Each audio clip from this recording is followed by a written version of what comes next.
I'm Sergio Gianesini, a surgeon from the University of Ferrara in Italy, and I'm in representation of the Venous Lymphatic Ward International Network Foundation, a global organization dedicated to veins and lymphatic care advancement. I'd just like to start saying thank you to the Leg Club and Ellie Lindsay for the wonderful synergy that we have been developing along the years, and in particular during the Vein Week, that is the upcoming important moment that will gather together all the veins lymphatic ward for 1 week of awareness and patient care advancement. As I said, I come from Italy. I look forward for welcoming you at one of our next initiatives, as I will say at the end of this presentation. In May, I have also the pleasure of representing as President-elect the International Union of Phlebology. That is, I would say, the World Society that is grouping all the societies dedicated to phlebology. More than 80 societies from all around the world that indeed follow the need of improving veins and lymphatic care. But why should we bore you with this topic of veins and lymphatic awareness?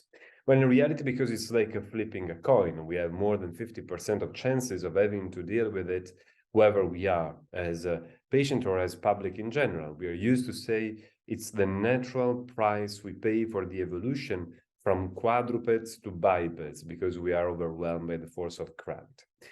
Unfortunately, not so many of the colleagues even know how to manage at best this condition, referring to the specialist in late stages or even not referring, and for sure not referring enough in early stages. That is why it is so important we get together, because it's not just about aesthetic concerns of some spider veins or varicosities. It's about also lesions like cancers, skin lesions then that are impacting the quality of life of our patients as if they were undergoing chemotherapy. And it's not so rare. Don't think it is something that is not close to us in each and every single day, because 1% of the population at least is affected by this severe condition that you see over here as an ulceration. And unfortunately, in the vast majority of cases, we are still under managing the condition with not healed lesions at 6 months that, as you can see, can be as high as 50% in terms of a report from the literature. But this is an important call also for the institutions and for the governments, because this is a disease that severely impacts also the health budget of the nation. As you can see, 10.4% working days are lost because of conditions related to the disease. Up to 2% of the national health budgets in the Western countries. So it's very important also for the healthcare management of the nation that we take care of this condition. This condition starts from a pretty simple concept. The blood from the legs, rather than going back to the heart, is falling down because some valve failures or some particular vein dilation. This leads to a progressive condition that starts with aesthetic concerns like spider veins, going up toward varicosities, skin pigmentation, and then skin breakdown, like skin ulceration, as we usually say. But a good question is, again, why we don't have varicose veins on our arms and we have them on our limbs. And as I said before, it's because of the natural evolution that we had from quadrupeds to bipeds being overwhelmed by the force of gravity. And that's why, indeed, you don't find varicose veins in our pets. But at the same time, you could tell me why not in the giraffes? Well, as I said, it's because of the gravitational force. So indeed, we could think about the giraffes as an animal that is overwhelmed by the force of gravity. And indeed, it has been said that the natural cure for venous insufficiency is to put the legs up. But of course, this is not enough in a time in which we are so sedentary. As you can see, up to 69% of the population working now in a sedentary condition, so really not pumping the calf muscle, and in a condition in which we are so much aging, so much becoming more obese, and of course, as I said, also sedentary, that indeed the numbers of varicose vein procedure has been increasing significantly along the years. So back to the original question, why not the giraffes? Well, because the giraffes has a special skin that is protecting them from the overload of the pressure.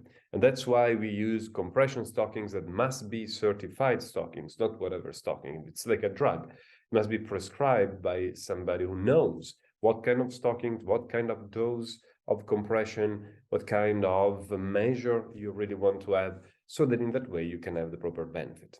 And indeed, if you're going to say that compression is not comfortable and is not pleasant, it's just because it was prescribed in a wrong way. So it's our fault as physicians, as prescriber. We should increase proper education, indeed, in the topic of compression. This is a major topic, for example, in Italy, where we had a collaboration with the Ministry of Health, with a dedicated study, looking at how compression can help us, also if we are not affected by varicose veins or venous reflux, but just by overload of pressure as when we are standing up for a long time. And that's why we also investigated that quite deeply, the aquatic environment, because in the pool, for example, every single centimeter of water is a 0.7 millimeter mercury, which means that if we are standing up in the pool, we are going to experience a pressure that is graduated like the one of the stocking. So more pressure at the bottom, down, and then less up in the surface, with up to 80 millimeter mercury when we are standing up in the pool. That is 4 times the value of the usual stockings that are around 20 millimeter mercury. That's why we developed a dedicated project called Science per Aquam. You know that SPY is usually the acronym of Salus per Aquam. In this case, we want to put out some science to bring evidence-based data on how to use the aquatic environment at best in a certified and validated way. Well, this validated compression, again, is fundamental in stockings and in the aquatic environment. So we look forward for working more and more together on how to use the aquatic environment at best, according to the protocols we put out in literature that is available open access also if you're interested. This is an important topic because it has to deal not just with aesthetics, as I said before, but also with the leading cause of preventable death, that is venous thromboembolism. And that's why I invite you also to have a look at this app that is dedicated to the connection between healthcare professionals and patients, so that we can give an exact score to your risk of thromboembolism, leading cause of preventable death. But this is important also because it is related to the hidden epidemic. That's how it has been defined, lymphedema. Now, if the veins are the rivers, we could say that the lymphatics are the creeks that are bringing the water into the big rivers. And the vast majority of the population might be affected by a condition that is in reality associated with lymphatic concerns rather than just venous concerns.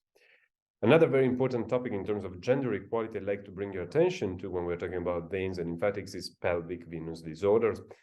Pelvic pain, particularly in the women, associated with a reflux that is coming from the ovarian veins in the abdomen, that is usually not recognized by many doctors, that should be treated properly because it is as frequent, if not more, as asthma and back pain. Everybody knows asthma, everybody knows back pain, everybody knows male varicocele, but not so many knows about the female varicocele, that is this condition affecting the women. That's why with the Women of the vWIN Foundation, we developed this project that is available in the dedicated website, where we are bringing education on the topic with great colleagues from the female world from all around the world.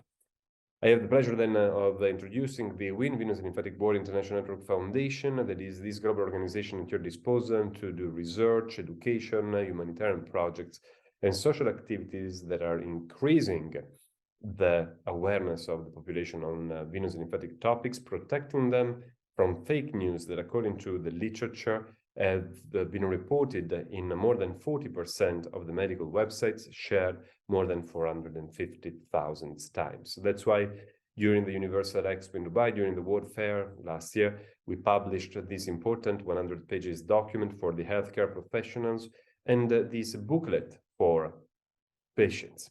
All the patients and all the healthcare professionals are invited to join us this April 3, 9, and before and after, because every week should be the vein week for a disease that so democratically affects more than 50% of the population, as I said. With this, I invite you to visit the dedicated software that is allowing everybody to upload events. And as you can see, you have a phenomenal example in UK with Ellie, Lindsay, and the Leg Club, representing an example for all of us around the world, waiting for all of you in Italy where there will be a dedicated session on vein management improvement thanks to activation of legislators. So in particular, the institutions, the legislators are fundamental parts of this process that has one single target, that is proper patient care, for which I deeply thank all of you for your attention, waiting for you in Italy and around the world for many joint projects. Thank you and have a nice vein week.